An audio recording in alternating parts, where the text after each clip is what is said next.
Hi friends, అందరూ ఎలా ఉన్నారు? నేనైతే చాలా బాగున్నాను. ఈరోజైతే నేను మీతో ఒక స్పెషల్ ఐటెమ్ అయితే షేర్ చేసుకోవాలనుకుంటున్నాను. చాలా సింపుల్ ఇదైతే. సో, ఈ లీవ్స్ చూసారా? వీటినైతే మా సైడు వామక్ లీవ్స్ అంటారు. మీ సైడ్ ఏమంటారో కామెంట్ చేసేయండి. సో, వీటితో బజ్జీలు వేసుకుంటారనమాట.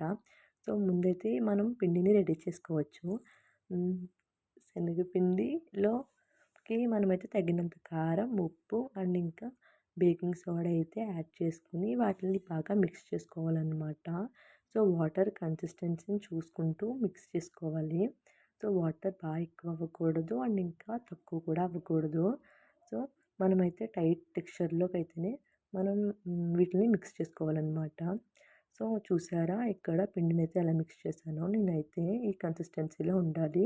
అండ్ ఇంకా మనం ఆకు ముంచగానే పిండైతే మనకి దానికి పట్టినట్టు ఉండాలన్నమాట. ఆ కన్సిస్టెన్సీలో అయితే మనకి పిండి రెడీ అయిపోయినట్టే అర్థమవుతుంది.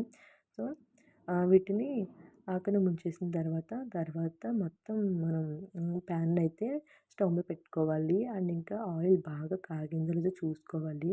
అండ్ అది బాగా హీట్ అవ్వాలన్నమాట. హీట్ అయిన తర్వాత స్మాల్ అమౌంట్ ఆఫ్ పిండిని వేసి చూస్తే అది మనకి పొంగినట్టు అనిపిస్తే ఆయిల్ అయితే రెడీ అయినట్టు.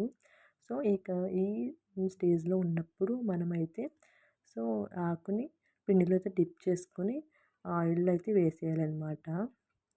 సో, ఈ స్నాక్స్ అయితే చాలా బాగుంటాయి. చాలా క్రిస్పీగా వస్తాయి.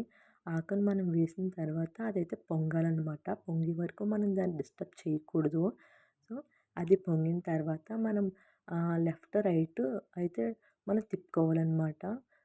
తర్వాత మనకి ఇది కొంచెం రెడ్డిష్ కలర్‌లోకి వచ్చిన తర్వాత మనమైతే దాన్ని ఆయిల్‌లోంచి బయటికి తీసేయొచ్చు. ఇది బాగా రెడీ అయిపోయిందని అర్థం అనమాట. చూసారా నేను ఎలా చేస్తున్నానో ఈ కన్సిస్టెన్సీలోనే చేసుకుంటే సరిపోతుంది. సో, అది అయిపోయిన తర్వాత మనము ఆయిల్‌ని ఇంతే. ఇది బాగా వేగిన తర్వాత మనమైతే ఆయిల్‌లోంచి తీసుకొని ప్లేట్‌లో సర్వ్ చేసుకొని తింటే చాలా బాగుంటాయి ఫ్రెండ్స్ నిజంగా.